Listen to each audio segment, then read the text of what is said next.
Magandang gabi mga hunter. Kumusta po kayong lahat? Pasensya na po. Ngayon lang tayo nakapag-video dahil busy po sa trabaho at wala na rin po akong time na mag-hunting. So po, mayroong dumating na parcel natin galing kay Sir Jason Babala. So yun, shout out po sa iyo Sir Jason. So bali, meron po siyang ginawang unit, receiver po, tapos tank. Meron daw nagpagawa sa kanya, pinakustomize pero hindi na daw kinuha. So tinanong natin kay Sir JB kung magkano. Medyo okay naman yung price, medyo mura. So sinabi ko po sa ating tropa, dun sa kaibigan natin. So kinaya naman yan po yung presyo. So yun, kinuha na natin. So ito, kararating lang, medyo na-delay lang sa biyahe, na-delay po siya sa pag-deliver kasi nga medyo nagka-problema po yung carrier na pinagpadalhan ni Sir JB. So yun, samahan niyo po ako, buksan natin itong ating another Panic air gun.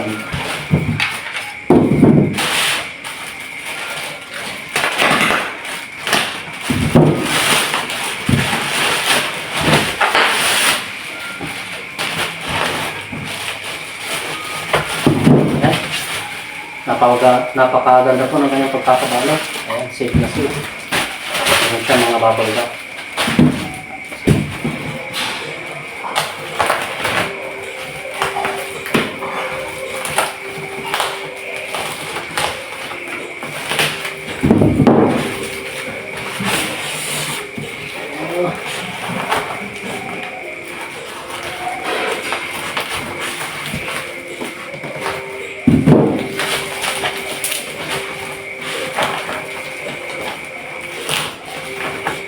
Ito po yung kanyang tank, 0.45 liter.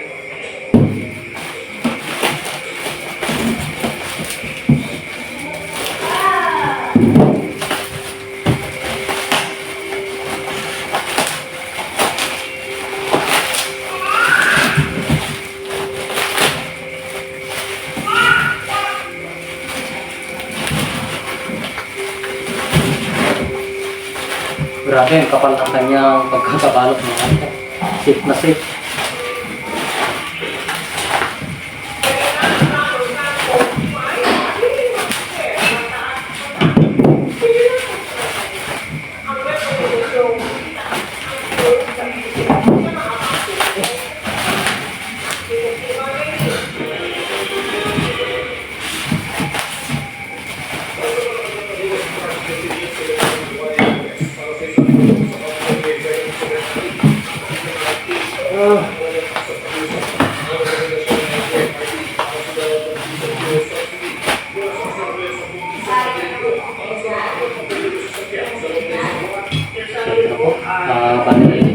Binalot pa niya ng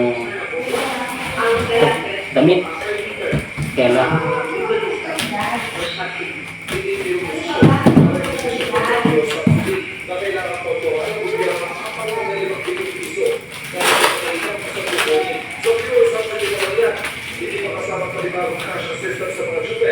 So ito, nagpasabay na rin po tayo ng 6 na box na Meteor. Pero ito po, bali binayaran po natin.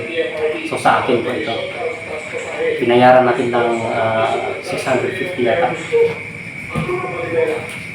Yes, ito na. This is it. Oh. Meron pa po mga o-ring. Extra po tayo mga o-ring. Na. So ito mga gano. Grabe. Sulit, napakapogi. Tapos itong kanyang regulator, sabi niya China ito, China red, pero ito daw yung naro-rotate mga kanter. So bali, hindi pa po familiar dito sa red na to, pero sabi niya maganda daw ito, klaseng regulator na ito. So yan.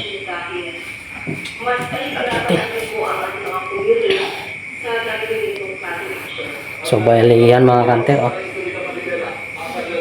So yung nagpagawa, pinakustomize din daw po niya. Ayan, kung makikita nyo, siguro taga Mindanao siguro kasi parang tarsier tong pinalagay niya. Tapos meron siyang serial number na 040106. Tapos dito sa kabila niya, so ayan, ayan, AC Airgun Tarsius, pogi, gwapo. Tapos itong mga regulator niya, napakaganda, napakasulid.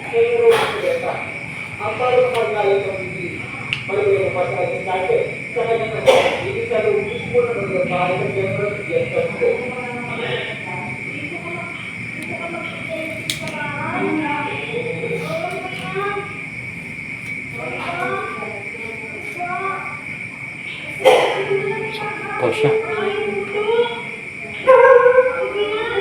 Ayan, grabe. Napakaganda.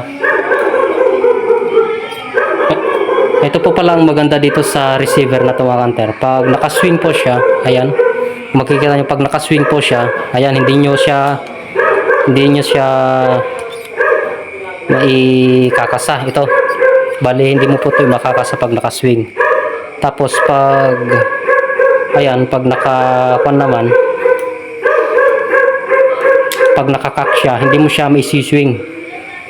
Hindi mo siya magagalaw yan. Hindi mo yan maisiswing mga kanter pag yan ay nakakak yung kanyang hammer. Yan ang kagandahan ng kanyang receiver. Yan.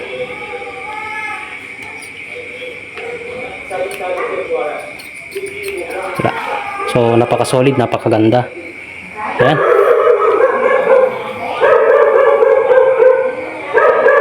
Ganda. Solid.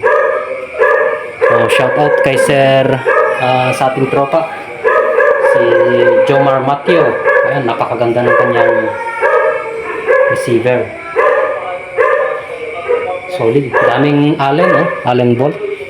So, dito, meron siyang tatlo dito. Tapos, meron pa sa taas. So, yung unit natin mga kanter, ito lang, itong tatlo lang na ito. Dito sa taas, wala siyang Allen. Yung sa akin, dito lang. Pero yung nagpagawa na ito, pinalagyan pa rin daw sa taas. So, grabe. Tagtad na siya ng kwan. Kaya, iwas kwan na ito. Okay na okay. So, bali. So, ayan. Yan muna yung may papakita natin mga kanter. Ayan. Bali kukunin na kasi ngayon din. Kaya, dali-dali nating binuksan. Siguro nandyan na siya sa daan para kukuha nito. Kaya hindi ko na masyadong napaghandaan kung ano pa yung mga ibang specs nito mga kanter. Hindi ko na rin napaghandaan. Binuksan ko na rin agad. Kasi sigurado mamaya andyan na siya at kukunin niya rin ito. So yun lang mga kanter. Maraming salamat po.